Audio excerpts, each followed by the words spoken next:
After a serious collision, you expect your insurance company to treat you with the respect and dignity you deserve, but for some reason they're dragging their feet and denying your claim every step of the way. That's not right. I'm Brian Goldfinger of Goldfinger Personal Injury Law.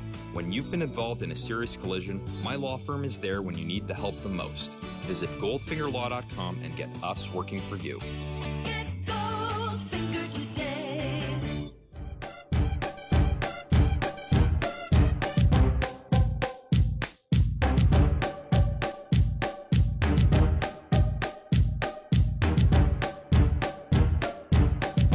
All right, welcome to Raptors Weekly for the week of November the 9th.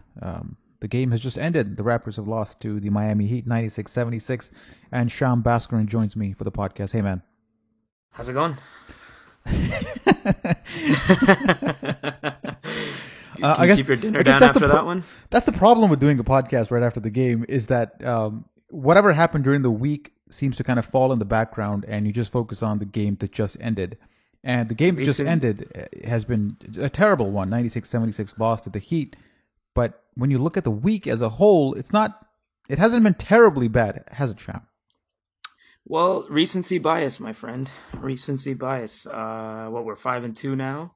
I mean, we were due for a couple of ugly ones. I think we were kind of in the clouds a bit, right, with the OKC and Dallas wins. And now with Orlando and Miami, I thought, once we got off with a 2-0 start, I thought we could come home 4-0 on the road trip, but just hasn't worked out. And law of averages, right? I think we saw that on our site as well. Law of averages. Yeah, and it's like, when it's hard to kind of step back at this point after a game like this, and we'll talk about the game today.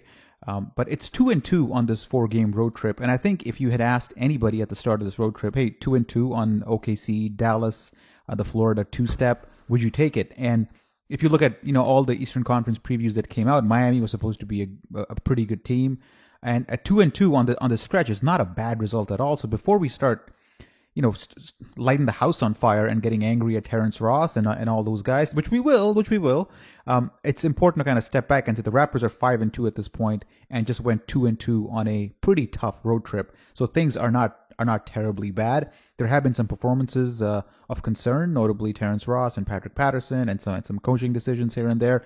But let's just color this podcast with the fact that the Raptors have got off to a pretty good start to the season.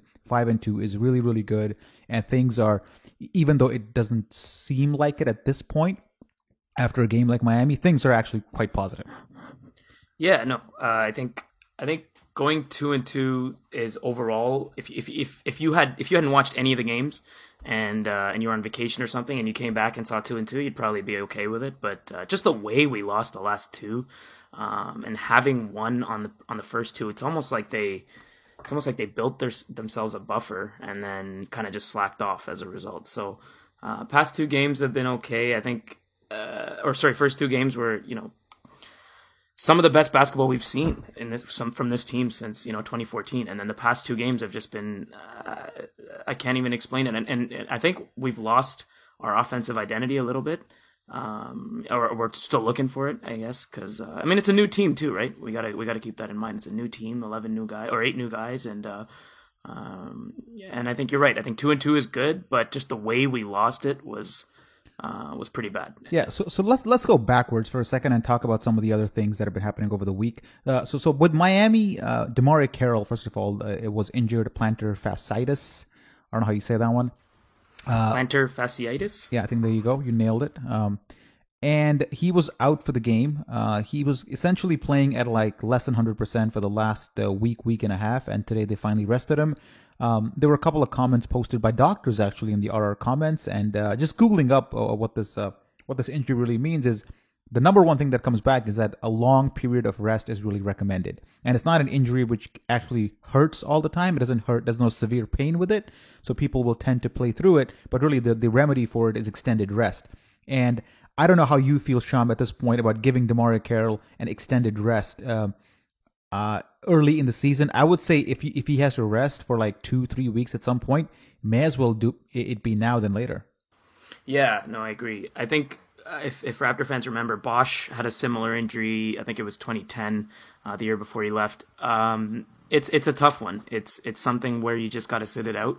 And it's not serious in the sense where it's not structural. It's not It's not a tear of any muscle. It's just you just need to rest it out. And you're right. I think if he does it earlier in the season, it can put us in a good spot. But at the same time, as we saw tonight, I mean, we badly missed him. A shake-up in the starting lineup is, and hopefully they can settle into it, right? If you look at James Johnson, I think he was okay tonight. If he can settle into that role, then maybe it'll be okay. I mean, we're missing from our bench, though. If you look at our bench, that's where it's hurting the most. But I mean, if you start DeMarre Carroll, maybe some of that changes. But I mean, you're right. I think you gotta just ride it out early in the season. Yeah, so DeMarre Carroll was out, so James Johnson got the start. Much maligned James Johnson, much like last season. He's been kind of starved of playing time. And in the first half, he was 3 for 3. Played defensively, he was pretty good. Going up against Luol Deng, I think his rotations were solid. Overall, he held Luol Deng to 1 for 5 shooting in the first half and had a pretty good game, and he was a halftime interview. But the story of the first half, to me, was Valanciunas going against Hassan Whiteside, or former Raptor Hassan Whiteside, if you want to count Summer League. Valanciunas was 8 for 11 in the first half for 16 points and had like 4 rebounds, playing really well, going toe-to-toe with Whiteside. The Miami Wings were kind of getting their way. I mean, a lot of blow-bys today in this game against DeMar DeRozan and Kyle Lowry. But really the story was Jonas Valanciunas in the first half. And surprisingly, man, in the second half, the teams were I think it was a tie game at the half. The Raptors were up 1. In the second half, Jonas Valanciunas didn't really play the fourth quarter and had 1 field goal attempt. And what bugged me about this one is that, Kyle Lowry was 1 for 7 in the second half. DeMar DeRozan was 3 for 8, 15 shot attempts combined in total. But Valanciunas gets 1 shot attempt and barely a couple of touches here and there. What happened here? It's not like the Raptors have anything else going for them in this game that they have to go away from their big man who was playing so well in the first half. So help me understand this. That's terrible, man. I think you're right. I think they kind of lean on Lowry and DeRozan a little too much when things go bad instead of just settling it down. I mean, they tried a couple of times dumping it into Valanciunas, and part of the reason it wasn't working was because Whiteside was just swallowing up anything in the paint. I think it was the third or fourth quarter we had those back-to-back blocks. It was tough, and we kind of just started going away from going inside. But JV 1 field goal attempt in the second half is just simply not enough. And I think when you look at Casey, it just goes to show offensively he's just refusing to make that adjustment. And he's defensively a great coach. I think we still had a reasonably good defensive game in the first 3 quarters, but offensively, we have to make that adjustment. And I just can't understand why you wouldn't give Valanciunas at least 5 to 10 field goal attempts in the second half. I mean, it was working in the first half. And if you kind of slow the game down, it changes the complexion of the game. And you started seeing Lowry and DeRozan just take bad shots. And it's just not going to cut it. Yeah. And to compound matters, when you're not getting production, when your wings are misfiring, your 2 main guys are misfiring. The combined, they were like 9 for 30 in this game. You're looking at other guys to kind of step up, and the 2 guys that are really struggling right now, and the two guys the team really depends on for a lot of things, are Patrick Patterson and Terrence Ross. In this game, they were combined 1 for 8 and 0 for 5 from 3, and defensively they were just shit. I mean, Patrick Patterson, even when he's having terrible offensive games, I at least expect him to be effective on defense, or at least make the other offensive player feel his presence. But today it just didn't happen. Dwayne Casey chose to go with Luis Scola guarding Chris Bosh, and that was a problem from minute 1. And Bosh lit him apart as he should. He was 8 for 14 for 23 points, and a lot of the time Scola was just kind of in no man's land. He wasn't like far back enough to defend the pick and roll or prevent the guard from driving the paint. At the same time, he wasn't hedging out. He was in no man's land. So Goran Dragic basically split the defense like 4 times on him and got some easy points from Miami. That's where I expect a guy like Patrick Patterson to come in and play some defense. But when he was matched up with Chris Bosh, he didn't do any better either. So he's a guy who's just extremely low on confidence. Yeah, and we saw that in preseason too. Well, with respect to Scola, he can't guard out there. He was a deer in the headlights against Bosh for most of the game. That was a right out from minute 1. I agree. With Patterson, I think he's just got to find his groove. Right now we're getting absolutely nothing from Patterson and Ross. Our best 2 bench players are basically Joseph and Biyombo right now. Joseph, which we kind of expect. I think we talked about that a couple of weeks ago on the pod. Joseph, I think that's the one guy that we can probably say, okay, reasonably, he's probably the only guy we can rely on off the bench in terms of consistent contribution. Biyombo, it's funny. I think he's our second best bench player right now, just given contribution. I think today he was fantastic. But with Patterson and Ross, it's just been absolutely nothing. And with, those guys are supposed to be defensive, oriented guys who can shoot the three, mix it up, bring energy off the bench, and it's been absolutely zilch. Especially Ross after signing his extension, which I'm sure we'll get into later on in the pod. We'll get to that later in the pod. But I mean, if you look at Ross's contribution since, it's been zilch. It's been absolutely nothing. So I think he scored something like 3 points in the past 3 games. That's just absolutely just not going to cut it. So, and I think even Bennett, and you could see Dwayne Casey searching for answers off the bench. You saw Bennett come off the bench today, take a couple of ill-advised threes. The bench was a disgrace today.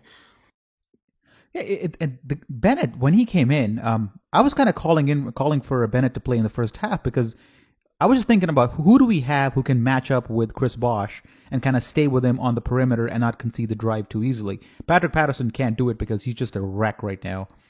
Luis Scola obviously can't. Biyombo was in there for a bit, but I think Biyombo is much more comfortable closer to the basket. Yep. So I was like, what about Anthony Bennett? Wouldn't he be a guy who could at least stay with Chris Bosh just a little bit and not concede that jumper so easily? But we didn't see that much at all. I think Bennett is probably the one guy. You're right. I think defensively he would be that guy, on paper, but offensively the guy's a write-off. It's like his threes look so bad. It just looks terrible. Like they hit the rim, the backboard, the underside of everything. It's funny because when he takes the shot, when he takes the shot, he looks so confident. He looks like he's going to hit it. He looks like he's got all the belief in the world. And as a fan, you're just cringing and hoping that he at least hits the rim. Oh man, it's looking bad right now, man. It's looking bad. Yeah. It's the bench. I remember calling the bench a big concern in one of the summertime podcasts. I remember Will and Andrew kind of laughing at me at that, and I was like, I don't see who's going to score. Like what the Raptors are right now doing is they're basically playing DeMar DeRozan, Corey Joseph, and Kyle Lowry along with Biyombo and maybe one other guy, and calling that the bench unit. It's essentially 3 starters in there most of the times, and they're still struggling to score. So you can't really. There's no solution. There's no offensive solution on the bench right now, especially because Patrick Patterson and Terrence Ross are struggling. So the bench just looks terrible right now. And I think overall, if I just do the numbers here, I mean, 1, 2, 3, 4, 5. They had 5 field goals off the bench in this game against Miami. Yeah. 5 field goals off the bench. Just absolutely a disgrace. And it's like this is a new unit, so let's give them some time. I think. It's been 6 games, or 7 games now. It's still early in the season. I think once we hit game 20, if we don't start seeing some sort of chemistry with the guys off the bench, because the guys off the bench are the new guys, right? I mean, aside from Carroll in the starting lineup, the guys off the bench it's a completely new bench this year. So I'm gonna give them 15 to 20 games, but at the same time, it's not looking good right now, and it looks like the bench, the starting lineup on most nights isn't going to be the finishing lineup. I mean, we saw in OKC, I think the final lineup Casey put out there was Joseph, Lowry, DeRozan, JV. He went small on that lineup, right? Or I think I can't remember if he put in JV, but he definitely went small in the backcourt with Joseph and Lowry. Those two are playing a lot together. Yeah. And I noticed that first in the Orlando game, which we're going to get to next, is that from an offensive perspective, let's just step back for a second. 13 assists against Orlando. A lot of the good things that we saw in the first 3 or 4 games of the season kind of went away in Orlando because you saw that ISO ball kind of return again. You saw a lot of reliance on DeMar DeRozan just going one-on-one against Fournier or Napier or whoever was guarding him at the time. Kyle Lowry going one-on-one against Oladipo. You saw that the assist numbers obviously dropped to 13, and you saw basically last year's offense kind of come into play here. And despite all that, the Raptors made a bit of a comeback, and it came down to the final play. And before we talk about the game in a whole, let's talk about that final play, if you will, against the Magic. My view there was that, and it's on the site, this play. the ball swung around. DeMar DeRozan had a chance to shoot. He pump faked like 3 times in the paint for some reason. Ended up getting the ball knocked out. We were fortunate enough to recover. It came to Lowry, and at that point, when it was in Lowry's hand, I was like, this is a leaner. It's a 8-foot leaner which he has to take. Instead, he passes it off to JV, who kind of panics. I'm glad he got the opportunity to take the game-winning shot and at least have the experience and or know what it feels like to have the game on the line with the ball in his hands. But what did you think of Lowry kind of passing up the opportunity to shoot? Yeah, that was interesting. I don't know. I think he saw JV down there. He decided to give him a shot. JV was having a good game.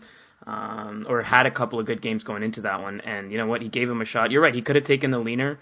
Lowry's a short guy, though. You got to remember. We've seen him get game-winning shots blocked all the time, so it's easy to kind of say after the fact. But he dumped it into JV, when he's posting up, he's got a reasonable field goal percentage in that situation. But with the game on the line, it is what it is. He hit the rim. It just kind of rolled off. If that shot went in, we'd be talking about, or Lowry making an excellent decision, trusting the big man, and so on and so forth. Yeah, so I don't know. I don't know. I think it was just, even at the time, I was like, you got to shoot that. And when he passed it to JV used his left hand. Yeah, left hand kind of fading away. That's hand. the shot, though. It was contested. A left-handed fadeaway? I don't think of that. That's a shot. In the post, kind of fading away. I've seen him hit those. That game was way more than that last possession. It was a terribly executed offensive possession, going back to our offensive struggles and how Dwayne Casey is just not able to craft a offensive unit right now from a substitution perspective, from a creativity perspective, out of timeouts.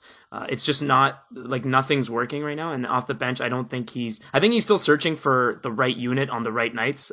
He's still trying to learn his team a little bit.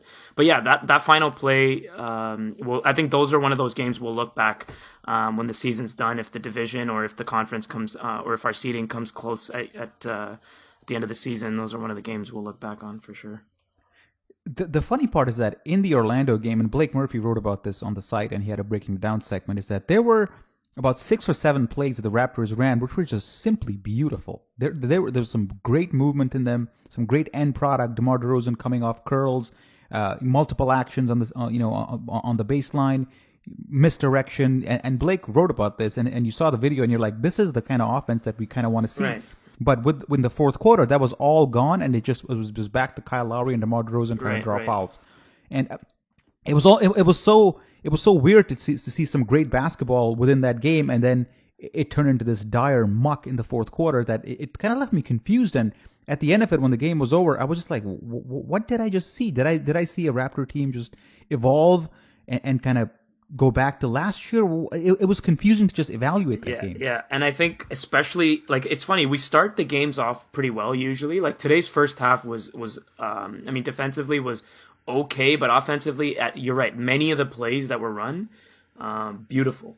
There was, I think even DeRozan, we talked about how he kind of reverts to his iso ball, but the way he was setting up JV down low, he kind of had a pass first attitude in the first half. It was great. And then in the second half, I feel like Dwayne Casey just kind of he doesn't really trust his bench or trusts his secondary guys, I guess. He goes to Lowry and DeRozan, and I think Lowry and DeRozan kind of take it on themselves as well. And when they're not shooting well, I think Lowry was 4 for 16 today. DeRozan 5 for 14. When those guys aren't shooting well, this team is doomed in the fourth quarter. If they're having a bad shooting night, they're going to keep shooting. DeRozan's going to keep shooting. Lowry's going to keep shooting. They're not going to trust JV. They're not going to trust the inside game. Terrence Ross and Patterson aren't giving you much.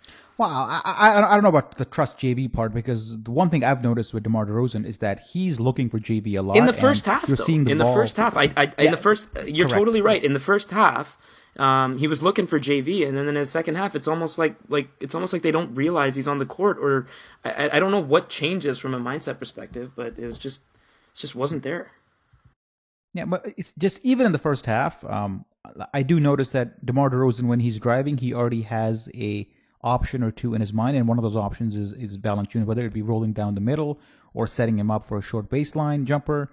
he's thinking of Valanciunas much more this year than he was last year. And credit to DeMar DeRozan, he's made some really nice passes over the last couple of games. The assist numbers don't reflect that necessarily. He had 3 assists against Miami, and I see 2 here against Orlando. But I think he's done more than that in terms of passing. Yeah, and I think you can see it. He's actively looking for JV. I think when it's almost like when they have the bulletin board material going into the game, DeMar's thinking about it. DeMar's actively making it a point early in the game to pass to JV. Like, I saw it a lot today as well. It's definitely, you could see it was affecting the way he was thinking. But again, like, second half just totally disappeared. And I think going into mid-season, if DeMar can continuously, because he's going to attract a second defender, Lowry's going to attract a second defender on days that they're shooting well. If he can consistently make it a point to get JV involved in the offense, I think it adds a completely new complexion to sort of the way this team works offensively. And Luis Scola needs to be kind of mentioned a little bit here, because he has been a bigger part of the offense than I think we had all imagined when we had signed him. I think he was considered a bench player at the time. Now he's starting. He's hitting threes. He had one more against Miami.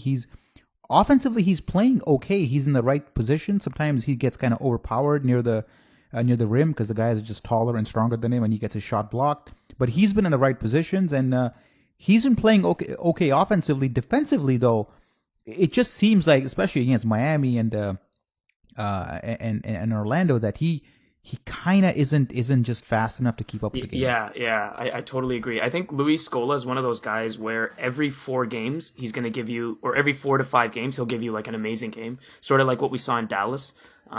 He's one of those guys where his role isn't defined by the consistent performance. It's defined by when other guys are struggling, there may be a game where he just chips in and he's the guy, you know what I mean? And we saw that against Dallas. We may see it against, and it's a matchup thing too. Maybe some matchups will favor him, but I think you're right. I think he's a little bit slower, and he's a guy that may not be able to be a reliable scoring option for 48 minutes, and he's probably not going to finish most games, even though he starts them, right? So let's see. I think Scola, like whatever he gives us is a bonus. We're not going to rely on him, night in, night out. What do you think about Biyombo, though? I mean, I've loved what I've seen from Biyombo for the most part, aside from the missed bunnies and the terrible free throw. Actually, I think he was pretty good from the free throw line today. But that was so surprising. But what do you think about Biyombo? Like, I've been pretty impressed, just energy wise, rebounding wise, block shot wise. You know what I mean? I think he's fitting his role perfectly. I think he's doing exactly what he was signed up to do. He's he's not taking any bad shots, or he's not taking opportunities away. He's not neglecting his defensive game at all. He's always been an okay defender. I think this year he's actually playing better than he has previously in his career. He's actually a defensive presence here. He's protecting the rim. So I got no beef with Bismack Biyombo, man. And also, I love his screen setting. I think he set some amazing screens for Kyle Lowry and DeMar DeRozan. Unfortunately, the guy doesn't have the offensive game to kind of roll and, add a second option to those pick and rolls. But other than that, I think he's been just phenomenal. Like him and Joseph, as you said, have been the 2 bench guys that have been consistent throughout the first 7 games. Yes, I would agree. I think he is our second best bench player so far. And most importantly, nobody punks Bismack Biyombo, right? Yeah. Nobody punks Russell Bismack Westbrook Biyombo. pride, yeah. So I think that he adds that toughness element off the bench that we need, right? But that's the problem right there, right? He's supposed to be our 4th best bench player, but he's our second best bench player. Right. And even though he's playing so well, it's an indication that something else much larger is wrong. That's a good point, actually. I think Terrence Ross and Patterson were probably 2 and 3 in terms of bench contribution, or what we expected anyway coming into the season. And they've been absolutely, I don't know where they are right now. So let's see how it goes. I mean, I think Patterson will find his stride. I think with Terrence Ross is where we really got to be concerned going forward. And obviously we'll get into that later. But I think let's talk about it now. You want to get into the contract? Let's get to it. Let's talk about the contract. What do you think? What is it? 3 years, $31 million. Yeah, I think it's that's basically more money than what DeMar DeRozan got. Yep. And I know it's different years and different salary caps and all that. I get all that. But let's tackle this contract from this angle alone. Here's how I looked at it. All right. So when they gave DeMar DeRozan the 4-year, $40 million, I was like, this is too much money. And again, hindsight 2020, it was perfectly fine money. But at the time, I thought, this is too much money. But at the same time, DeMar DeRozan's a guy who you at least know will work hard and work his tail off and try to make it worth our while. Like, he at least is going to try to earn the money. I cannot say the same thing about Terrence Ross. That's my biggest problem with this deal. It's not that it's crippling our cap or it's completely untradeable. It might be, I don't know.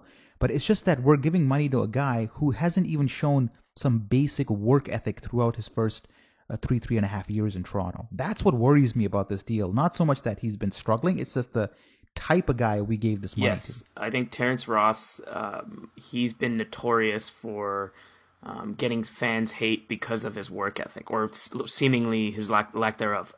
And giving him this much money at still a relatively young age after not accomplishing a whole lot, it's almost like they gave him the money as a preemptive, we don't want to regret this later, so we're just going to give him what we kind of average it out and give him what we think he may be worth 2 years down the road.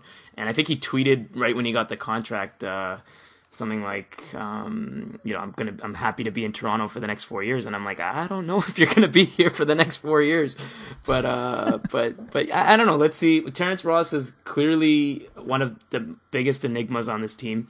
There's nothing we can honestly understand about the guy.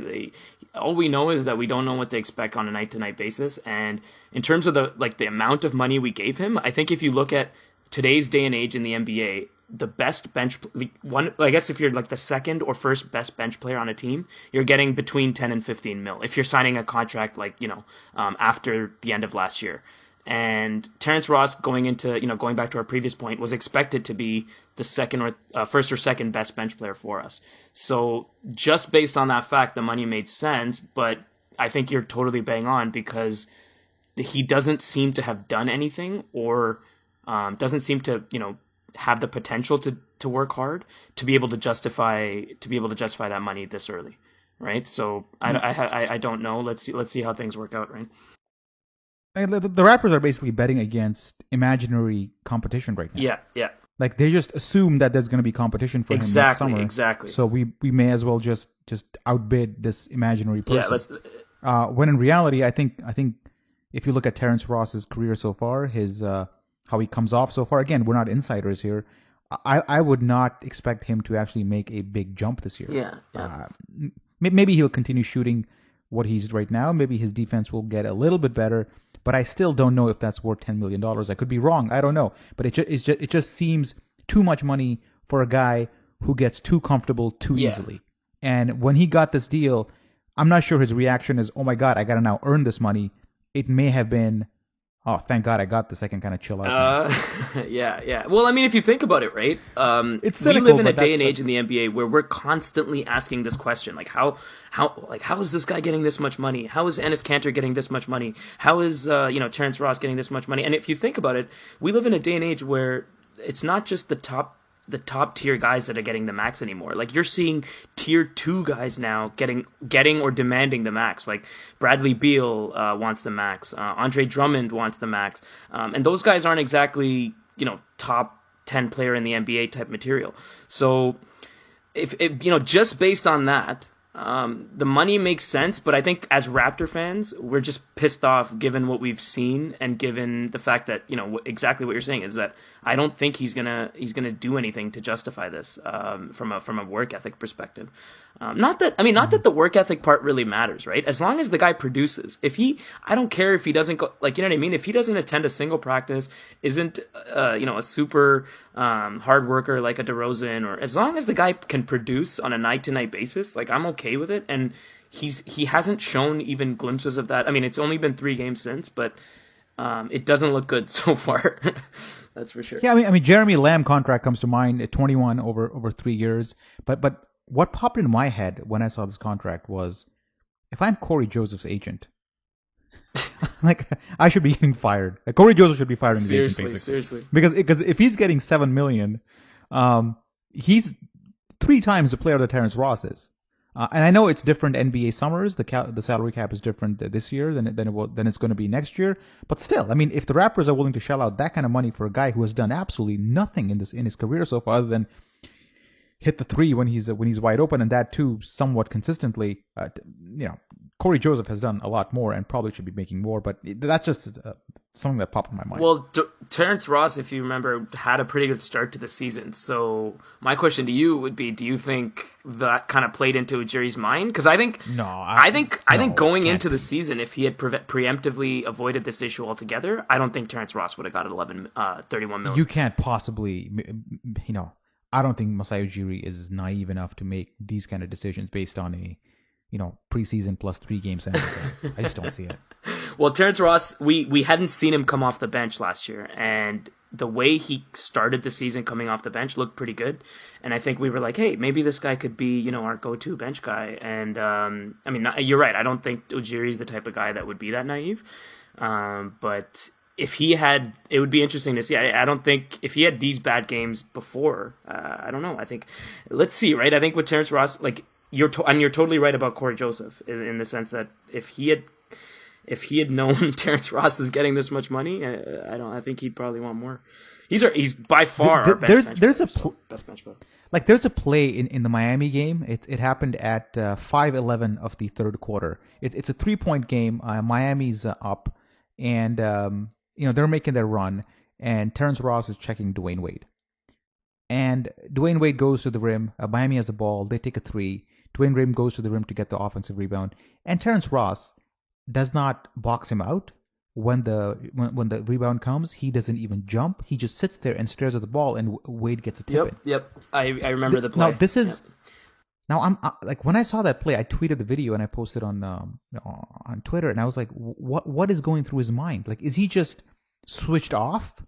Like what? How could you possibly explain that kind of? Too much 2K for Terrence Ross, man. I mean that's the running joke, but I'm just wondering how much of it is true at this point. It's almost like I wish we could control Terrence Ross with our own controller sometimes, because I don't know what he's like. Sometimes I literally watch him and I have no idea what's running through his head, or if anything's running through his head. Like I picked a play, Sham, which is like it's not garbage time. It's not too early in the game. It's at the most critical juncture of the game where Miami's kind of swelling up their lead, and the Raptors have to make a stand and kind of stay in the game on the road. And this is the possession where he just completely takes off, just is not aware of what Wade is, where Wade is, what he's doing, and how he's going to react. So that play kind of sums up Terrence Ross for me. Yeah. Like he's just not. My question to you though would be going into, like, let's just say this continues, right? Like, let's say Terrence Ross just continues stinking it up for the next couple of weeks. How? The contract is done and over, but from a playing perspective, how sort of reliant do you think Dwayne Casey's going to be on a guy like Norman Powell? Like, do you think he's going to start to figure in more if this continues to be an issue? I mean, we saw him for brief moments today, but from a minutes perspective, from getting touches and all that, do you see him kind of taking a bigger role? Well, it's awkward now though, right? Because now you have Ross signed up long term. If he was actually a guy whose deal was ending, you could kind of go with Norman Powell and say, hey, Ross, look at this guy. I'm going to play him if you don't straighten your ass up, and you're going to be out of contract this summer. Now he's got the security where if he doesn't play Ross, it's kind of this elephant in the room where you got this guy signed long term, but you're not playing him. It's kind of with Bargnani. Remember, Bargnani had poor performances, but still got playing time because he was signed long term. He was supposed to be this guy who was supposed to be part of the rotation, and even though he underperformed, he still got playing time. Ross has kind of adopted that role now where he's part of the future, but you can't really bench him because he's part of the future. It's awkward in a way. With Bargnani, it was like we were a bad team, and Bargnani was basically one of our 3 quote-unquote best players at the time. So it was almost like, you know what, we're paying him a lot, but whatever, ride him out. And it was the Colangelo influence too, just because it was Colangelo's sort of baby, or in terms of his, that was his experiment that he wanted to continue playing with. But if you look at Ross, he's not one of our best players. Our team is playing, overall we're a playoff team, which we weren't back then. So I think if this continues to be an issue, regardless of elephant in the room or anything like that, I think you gotta go with what works or try something else. Terrence Ross, let's give him time. I don't want to completely just throw the guy under the bus, but let's give him like 2-3 weeks. Give him another 10-15 games, like kind of ride it out, see how he's doing. And if he kind of catches his wave again, then that's great. And if he continues to be an issue, I think Dwayne Casey has to find other answers. And maybe that's through through a trade or whatever, right? All right, I'm tired of Terrence Ross. I think we got to take a quick break and come back.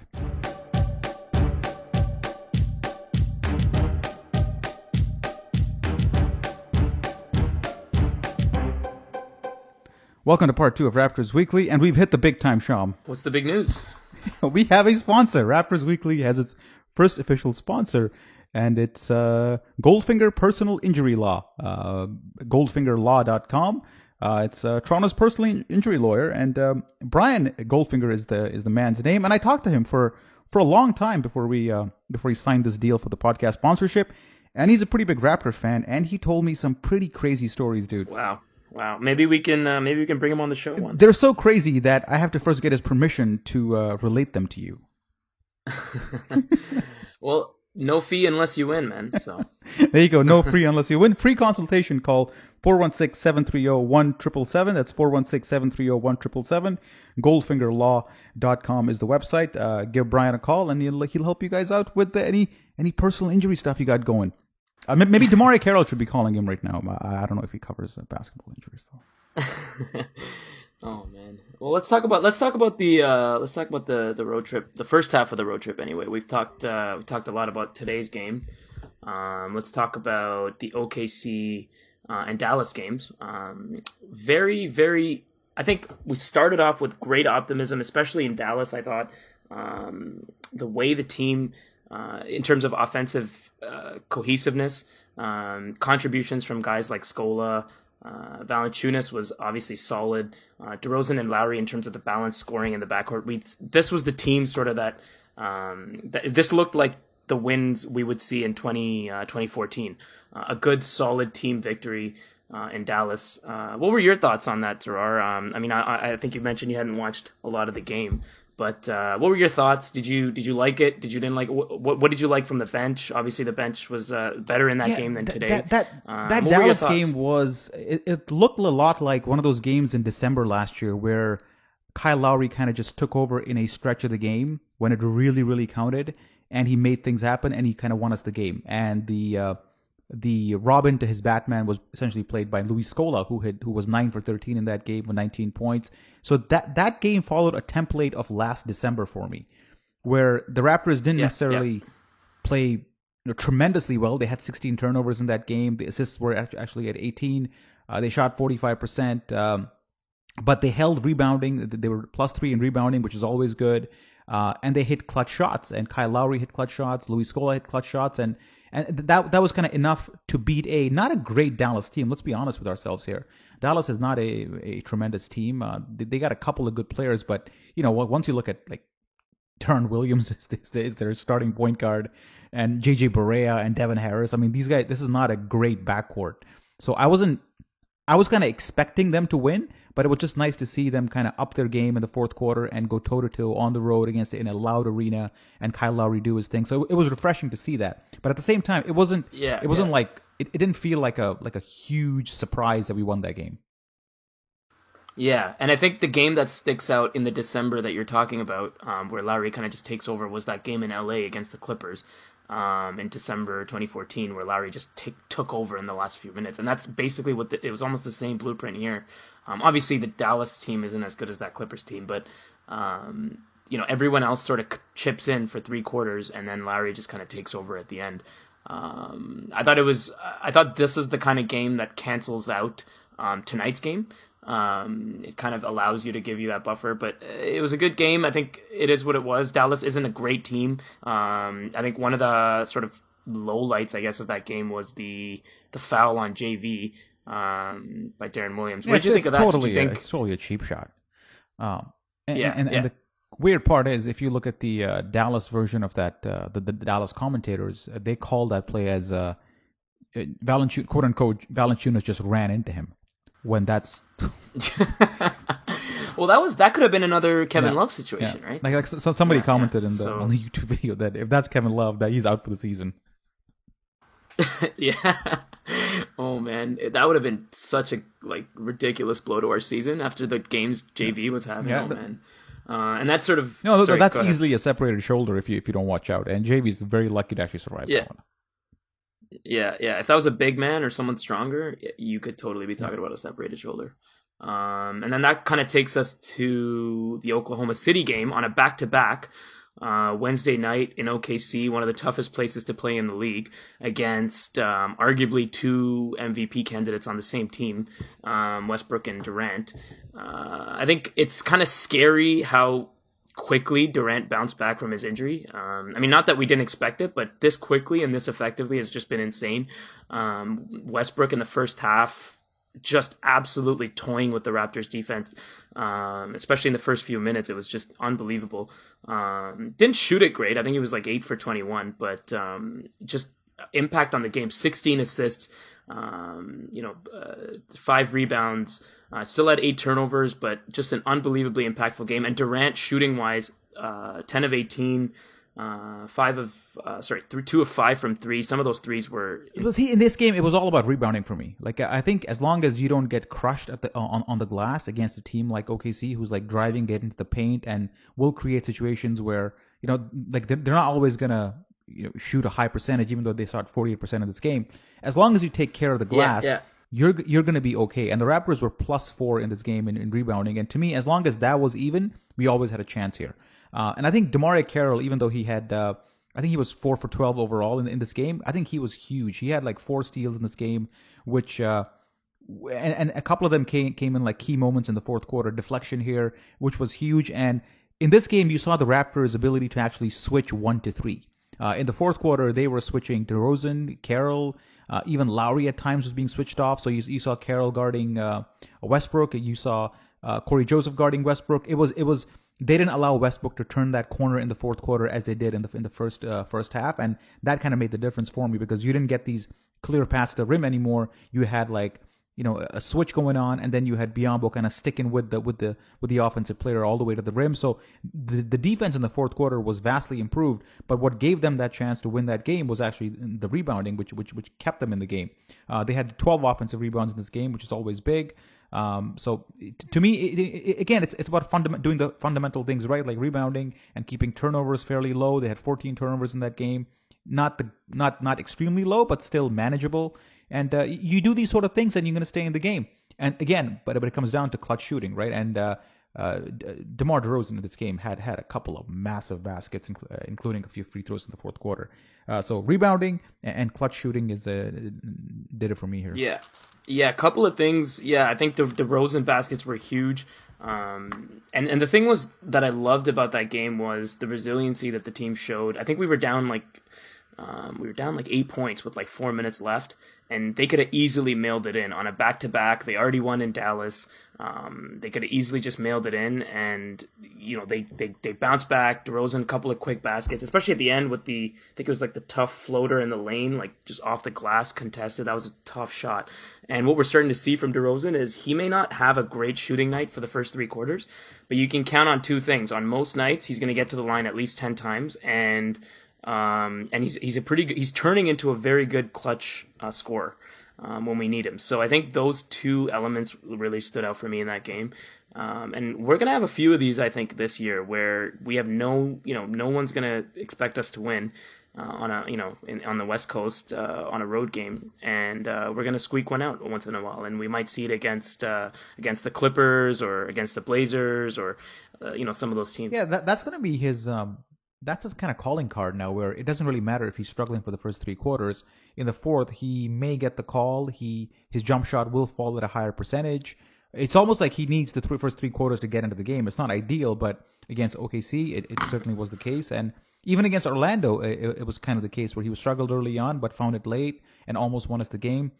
It'd be nice if it was consistent throughout, but at least you know that even when he's struggling for the first part of the game, he's still there to bail you out. So as long as you are close in the game, the Raptors do have somebody who could actually win them the game, or at least by getting to the free throw line. How much of this actually works in the postseason is a whole another question. I think that'll be answered much later in the year. But for now, in the regular season at least, I think we have a formula where if you keep it tight, you have enough power in DeMar DeRozan, at least ability to get to the free throw line, that you may come and win the game. Yeah. What are your thoughts on DeRozan not shooting well, but getting enough free throw attempts to sort of cancel that out, if you know what I mean. Like, do you think that that's because that's been my biggest thing with DeRozan. Like, he's not an efficient shooter. Like, we all know that. He's never going to be a 47+% shooter from the field. But he gets to the line, like, I think in Dallas or in OKC, he got to the line like 15 times. 14 of 15 from the line. Are you of the opinion that, hey, he doesn't shoot it well, but it's okay because he gets to the line 15 times? Or does it still piss you off when he goes, I think today it was like 5 for 16 or something like that, or 5 for 14. Like, does that piss you off if he doesn't get to the line? No, my thing is that it's not sustainable for the playoffs. I don't think he'll get 14 for 15 in Game 2 in Washington. It's just not going to happen. I think these kind of things work in the regular season, but if a team has a chance to scout you out, has a chance to zone in on you, number one, they'll make life difficult for you, and in the playoff games, some of these calls will not go your way, whether it be the refs swallowing the whistle or whether the defense being more prepared just for you, so you don't get to the positions where you tend to draw fouls. So for me, it's about he's got to start making his shots at a more efficient and a higher percentage, because the free throw thing may not work or will not work in the playoffs, as we've seen over the last couple of years. Yeah, and the other thing with DeRozan is when he's not getting the calls, he gets visibly frustrated. Today like, too, yeah. Yeah, he had the tech today. Like, you know when he's ticked off, and it affects his game. Like, it affects his shooting. Like, he can't rely on the refs to kind of bail him out to have a good night. You know what I mean? And he gets used to it because he kind of gets spoiled with the sense that, I'm going to get the calls because I'm going to get to line 15 times, and that's how I'm going to score. And he can't be the guy where if he doesn't get the calls, he's just going to have a terrible game, which is basically today, right? So yeah. Yeah, and back to my rebounding point is that, in the Miami game, and I hate to come to that, but the Raptors are -10 there, and to me, rebounding is just too big of a game to where you can get away with being -10. So, more reason to play JV in the fourth quarter. And I hate to come back to this, man, but you got to have your big men in there so you can even up the board, especially when Hassan Whiteside isn't there. So, I just don't understand. Hassan Whiteside he was destroying us, man. I mean, second chance points basically was the reason we lost today. I think it was like 21-2 or something like that. Like, it's just like, it's absolutely not going to cut it. That might be Masai's biggest mistake so far. Essentially, letting Hassan Whiteside or picking Greg Steamsma over Hassan Whiteside. Yeah, I don't think anyone saw this coming. Hassan Whiteside had it in him. There was no reason why he couldn't, this couldn't happen earlier. But, this stuff happens, right? Well, let's take a short break and come back and preview this week's games.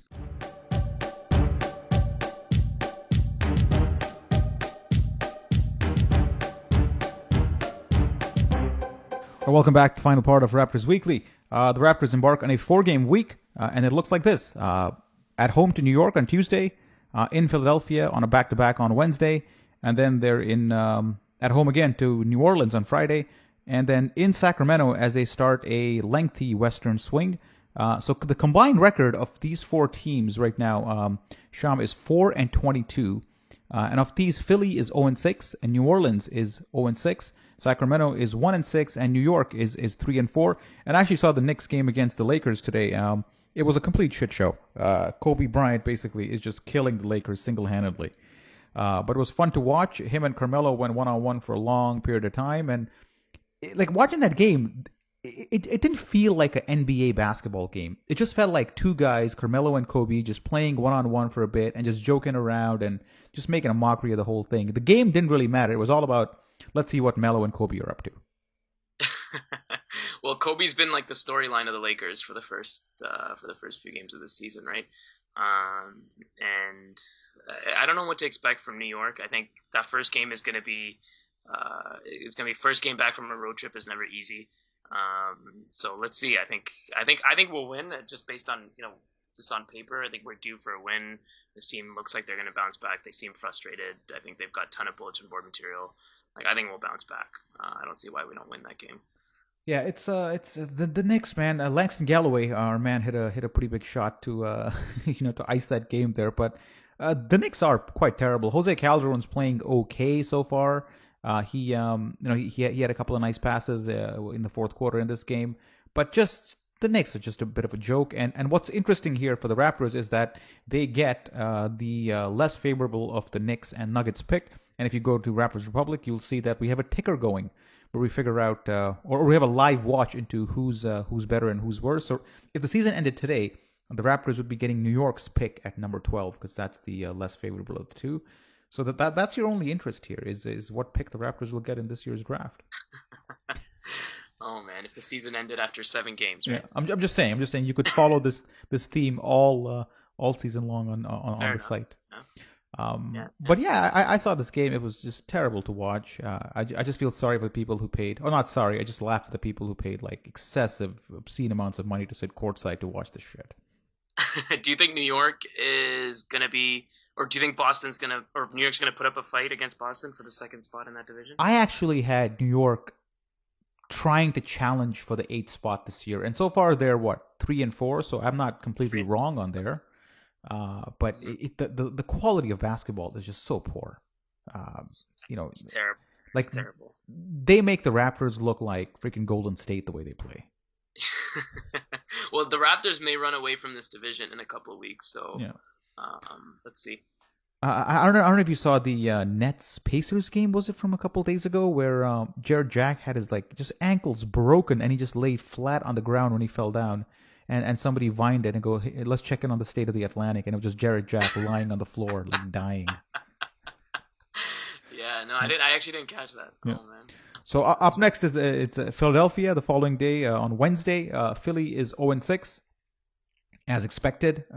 Speaking of jokes, man, is that the most that might be the most hilarious franchise in professional sports right now? Well, they're betting on laughing at us in 5 years time. That's their long-term plan, is that we're going to laugh at everybody in 5 years time. And of those 5 years, I think 3 years have already passed. So they're down to 2 years now. So they better be laughing at us in 2 years because.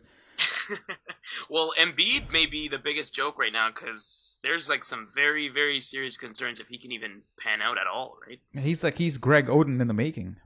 Yeah, exactly. That's literally exactly what I was going to say. I think Jahlil Okafor is an absolute stud, but Embiid might be another wasted pick. So. Yeah. Some interest here is Nick Stauskas, the Canadian. He's shooting a lot. I saw one Philly game. I think they played. Talk about a green light, eh? Yeah, he doesn't give a shit. He's like, we're terrible. Everybody's terrible. At least I can shoot. I saw them hang tight with Cleveland a couple days ago, and they're playing pressure-free basketball. They still try to play a lot of defense. They try to force turnovers a lot, much like last year, but. At the end of the day, they're a terrible shooting team. They can't really hit the three at a great clip. Just not a good, solid overall team. And you know that even if they keep it tight for the fourth quarter, they just don't have enough quality or enough discipline to actually see it through. Yeah, I mean they've got some guys to keep it interesting. Noel, Isaiah Cannon,